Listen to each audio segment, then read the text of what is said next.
chose the darker shade for my bronzer because I have not found like a really good bronzer lately, except for the Lady Gaga's bronzer. But I have not found a really good bronzer yet. So if you guys have any like recipes for me, just put it down in the comments. But we are using this for bronzer,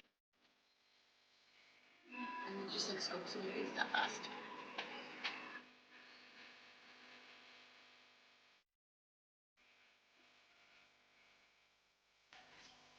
I know it's kind of like it's hard to kind of see it, but it's scoped.